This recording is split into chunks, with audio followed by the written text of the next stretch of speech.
Thank you very much. We're here today to launch the first ever U.S. government-wide initiative focused on economic empowerment for women in developing countries. A lot of people have worked very hard, especially some of the people behind me. I want to thank Ivanka for the incredible job that she's done in leading this initiative. Thanks also to Secretary Mike Pompeo, Secretary Wilbur Ross, Secretary Steve Mnuchin, Acting Secretary Patrick Shanahan, Ambassador John Bolton, Ambassador Mark Green, and Peace Corps Director Jody Olson. I want to thank you all very much. I know how hard you've all worked, and thank you. Great job. So important. I also want to thank Senator Chris Coons, who's we just left. We had a wonderful prayer breakfast this morning, which was a tremendous gathering of a lot of great people, along with Representatives Mark Meadows and Michael McCall for being here. Thank you all very much. We're thrilled to have so many government and private sector leaders with us. As my national security strategy says, investing in women helps achieve greater peace and prosperity for nations. Not only our nations, this is all nations all over the world. We're getting together. We've developed a lot of really tremendous relationships because of what we're doing right here. American women demonstrate every day that when women are free to thrive and prosper, they create jobs, strengthen our communities, and bring greater peace and prosperity to our nation and all over the world. Today, we're here to take a historic step to achieve this goal. In just a few moments, I will sign the National Security Presidential Memorandum to establish the Women's Global Development and Prosperity Initiative, also known as the WGDP. Good name. That's what you should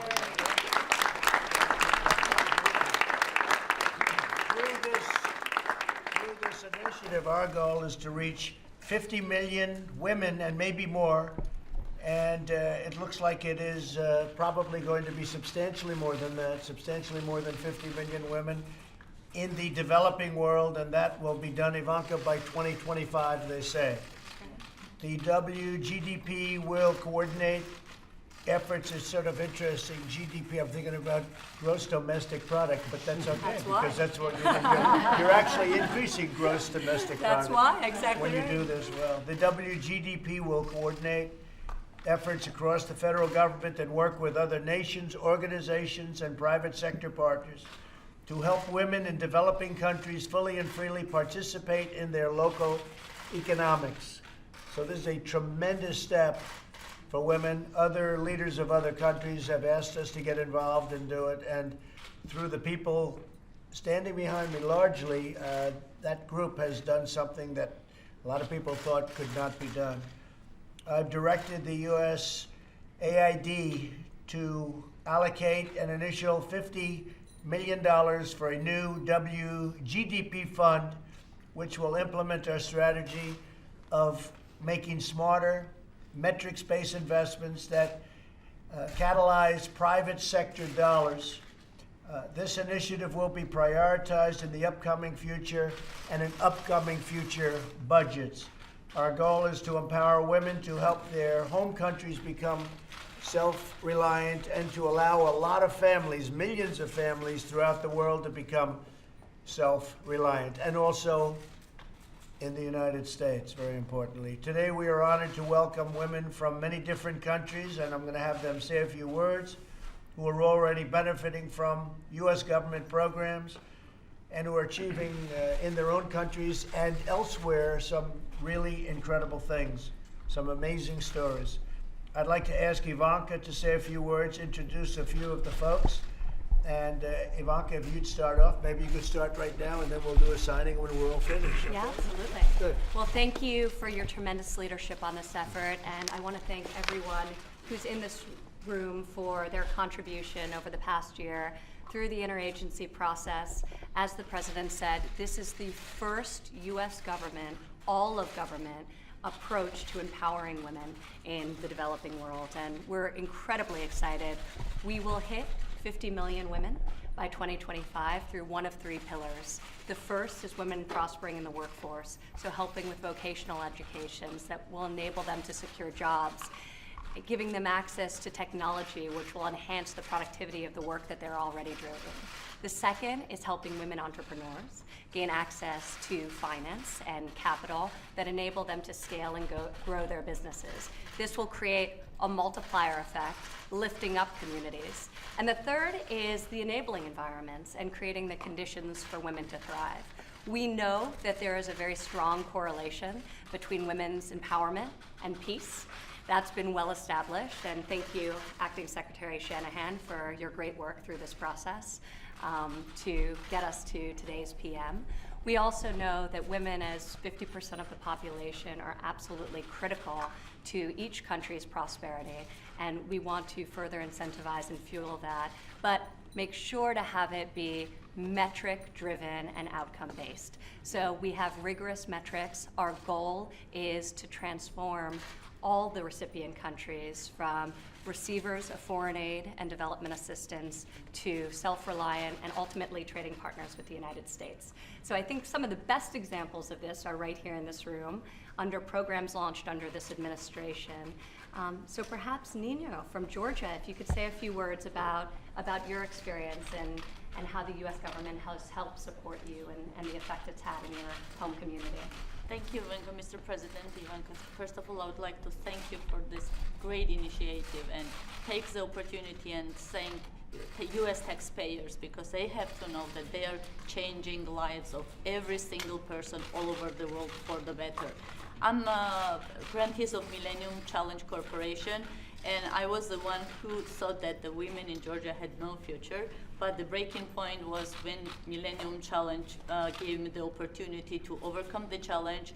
I started with a 2 cow, and I become one of the biggest farmers of Georgian reality, and now supporting my community in the terms of access to finance, education, and their prosperity. So, Mr. President, with your leadership, Georgian relationship with the U.S. flourished, and each and every Georgian citizen feels that, and I would like to thank for that, and the cultural barriers with your support and with the projects U.S. government does in Georgia really is tremendous, because women have future of Georgia. You have thousands Ninos all over the world who cannot come here and would not say it. So on behalf of the beneficiaries of U.S.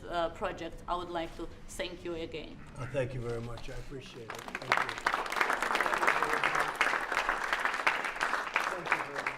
Please, Secretary of State Mike Pompeo, please.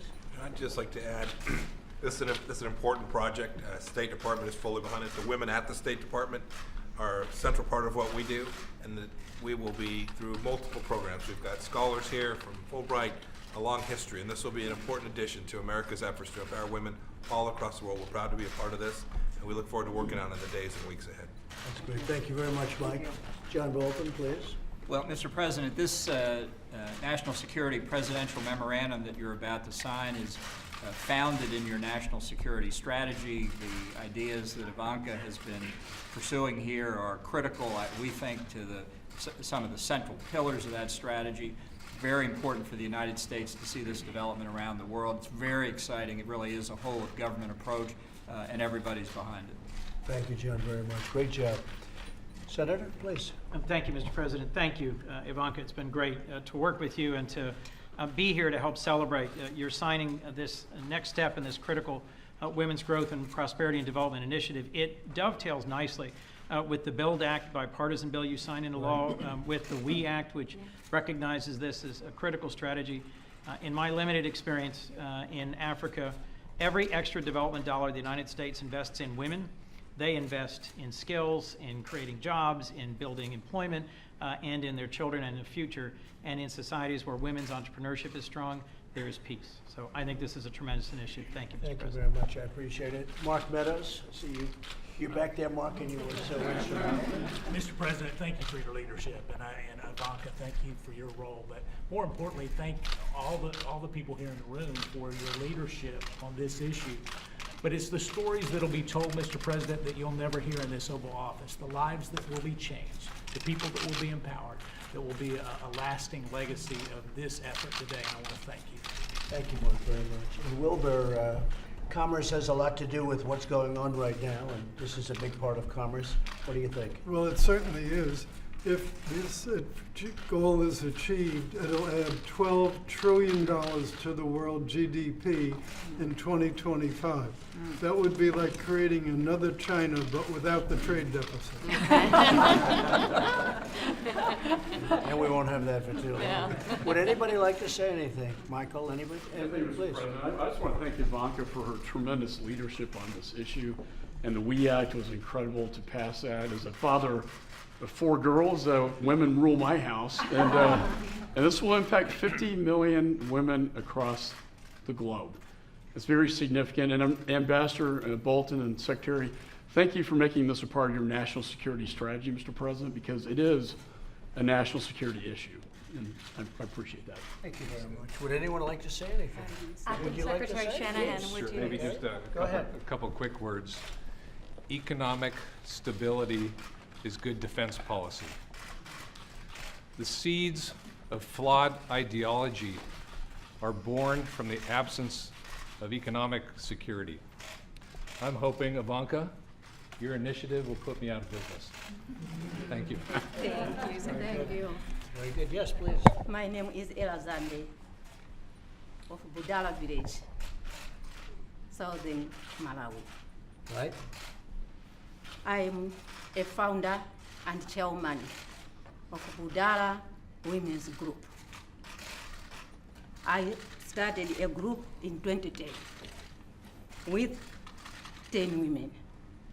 Today, we have 65 women in 3 villages. Over past 8 years, we had 4 Peace Corps volunteers who taught us many things. Like we have businesses, we are workforces. So now I'm happy to be here in America. I'm very proud and happy to be here on behalf of my group and my Malawi women. Thank you very much. Thank you very Thank much. you. Beautifully said. And one of the components of this initiative as well is the importance of catalyzing the private sector to achieve our shared goals. So we'll be announcing today a partnership with UPS to help women entrepreneurs gain access to markets through their services, as well as a partnership with Pepsi, a co-investment with USAID. So we really want to lean on the private sector to help us achieve these goals. And the CEO of Deloitte, Kathy, is with us today and has done tremendous work in this space. Great. So. Would you like to say something? Yes, That's well, great. Thank you obviously, so the much. benefits are well documented, the barriers are well documented, Right. and we look forward to the bold strategy that's ahead of us, so we're really looking Thank you forward so to it. much. We appreciate what you did. Thank you. Thank you. Let's sign, right? Let's sign.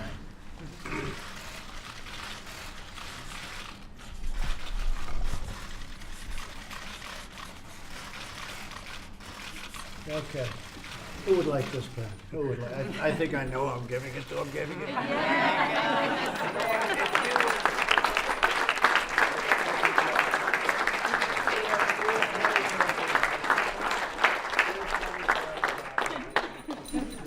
Everybody gets a pen. So here it is, folks. This is a lot of very hard work.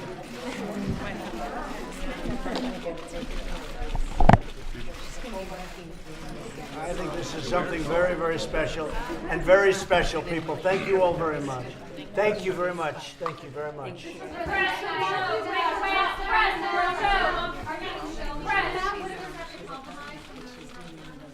There could be. I hear they're working on something, and we'll see what happens. But I certainly hear that they're working on something, and both sides are moving along. We'll see what happens. We need border security. We have to have it. It's not an option.